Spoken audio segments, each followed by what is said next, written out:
Bismillahirrahmanirrahim. Assalamualaikum warahmatullahi wabarakatuh. Salam sejahtera untuk kita semua. Kawan-kawan, apa kabarnya? Semoga kawan-kawan dalam keadaan sehat. Amin. Kawan-kawan, hari ini kita akan berbicara mengenai beberapa pendekatan dalam ilmu sastra. Pertama, pendekatan biografis. Menurut Wellek dan Warren, model biografis dianggap sebagai pendekatan yang tertua. Pendekatan biografis merupakan studi yang sistematis mengenai proses kreativitas. Subjek kreator dianggap sebagai asal-usul karya sastra dengan maksud, niat, pesan, bahkan tujuan-tujuan tertentu pengarang. Karya sastra pada gilirannya identik dengan riwayat hidup. Pernyataan-pernyataan pengarang dianggap sebagai salah satu kebenaran. Biografi mensubordinasi karya.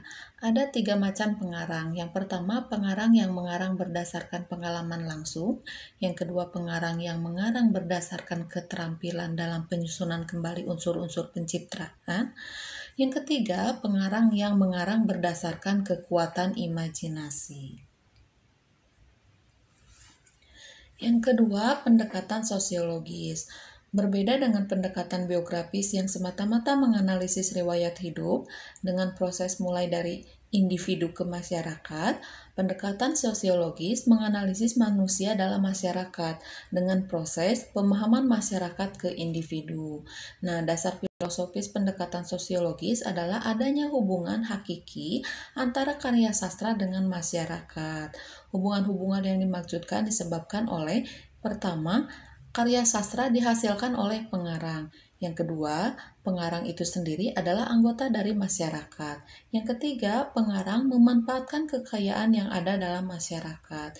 Yang keempat, hasil karya sastra itu dimanfaatkan kembali oleh masyarakat. Yang ketiga, pendekatan psikologis.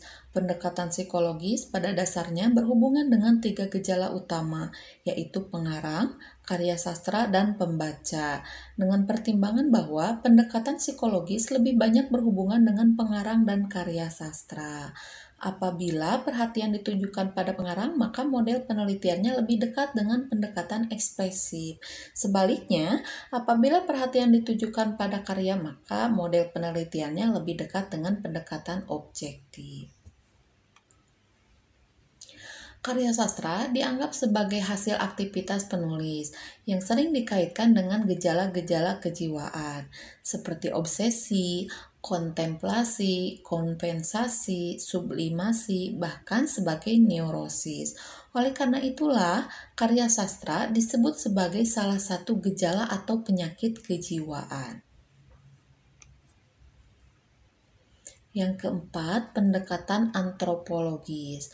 Antropologis adalah ilmu pengetahuan mengenai manusia dalam masyarakat. Lahirnya pendekatan antropologis didasarkan atas kenyataan yang pertama, adanya hubungan antara ilmu antropologi dengan bahasa. Yang kedua, dikaitkan dengan tradisi lisan. Baik antropologi maupun sastra sama-sama mempermasalahkannya sebagai objek yang penting.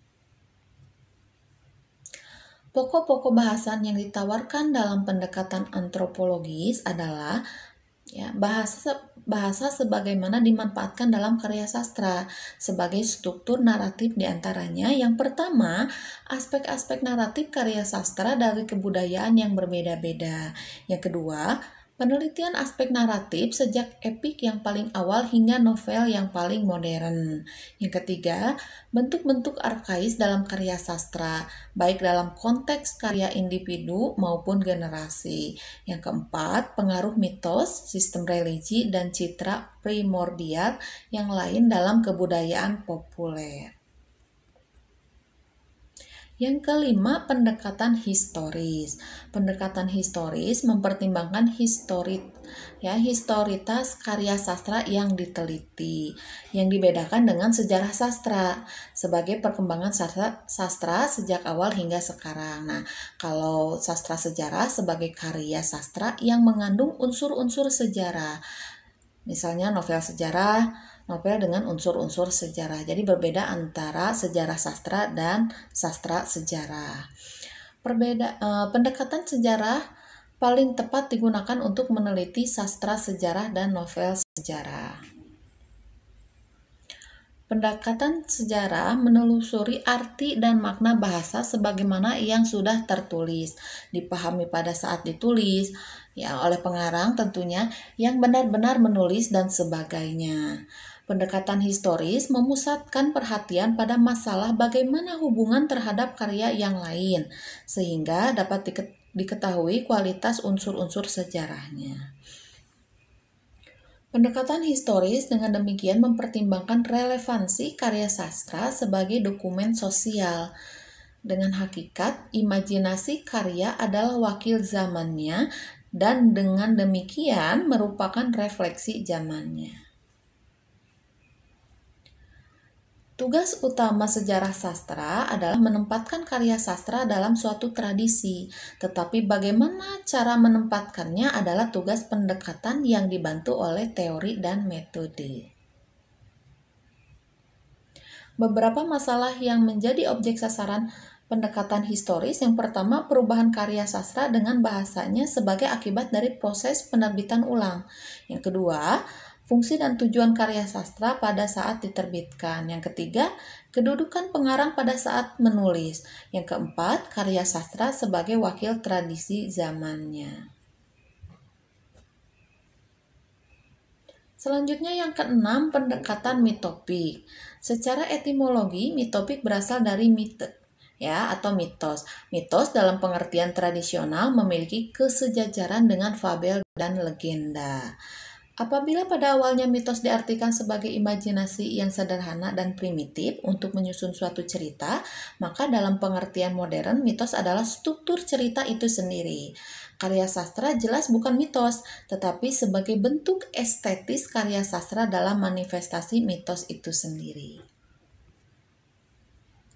Di antara semua pendekatan mitopik dianggap paling pluralis sebab memasukkan hampir semua unsur kebudayaan seperti sejarah, sosiologi, antropologi, psikologi, agama, filsafat, dan kesenian.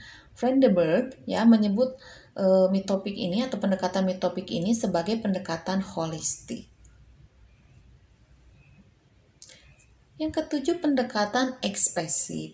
Pendekatan ekspresif memiliki sejumlah persamaan dengan pendekatan biografis dalam hal kedudukan dan fungsi karya sastra sebagai manifestasi subjek kreator. Nah, pendekatan biografis pada umumnya menggunakan data primer mengenai kehidupan pengarang. Sebaliknya, pendekatan ekspresif lebih banyak memanfaatkan data sekunder, data yang sudah diangkat melalui aktivitas pengarang sebagai subjek pencipta, jadi sebagai data literal saja. Pendekatan ekspresif tidak semata-mata memberikan perhatian terhadap bagaimana karya sastra itu diciptakan, seperti studi proses kreatif dalam studi biografis, tetapi bentuk-bentuk apa yang terjadi dalam karya sastra yang dihasilkan. Nah, apabila wilayah studi geografis terbatas hanya pada diri penyair dengan kualitas pikiran dan perasaannya, maka wilayah studi ekspresif ini lebih studi ekspresif adalah diri penyairnya, pikiran dan perasaan dan hasil-hasil ciptaannya. Jadi pendekatan ekspresif membuktikan bahwa aliran romantik cenderung tertarik pada masa purba, masa lampau, dan masa primitif kehidupan manusia.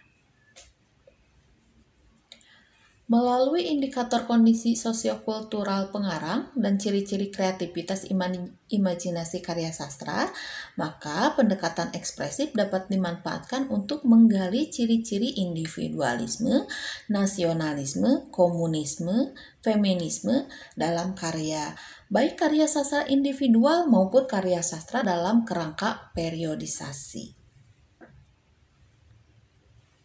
Yang kedelapan, pendekatan mimesis.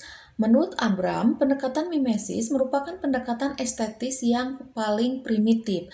Akar sejarahnya terkandung dalam pandangan Plato dan Aristoteles. Menurut Plato, dasar pertimbangannya adalah dunia pengalaman. Karya sastra itu sendiri tidak bisa mewakili kenyataan yang sesungguhnya, melainkan hanya sebagai peniruan. Pendekatan mimesis memiliki persamaan dengan pendekatan sosiologis. Perbedaannya, sosiologis tetap bertumpu pada masyarakat, sedangkan pendekatan mimesis, khususnya kerangka Abram, bertumpu pada karya sastra. Selanjutnya yang ke-9, pendekatan pragmatis. Pendekatan pragmatis memberikan perhatian utama terhadap pembaca. Pengarang sebagai subjek pencipta, tetapi secara terus-menerus fungsi-fungsinya dihilangkan, bahkan pada gilirannya dimatikan.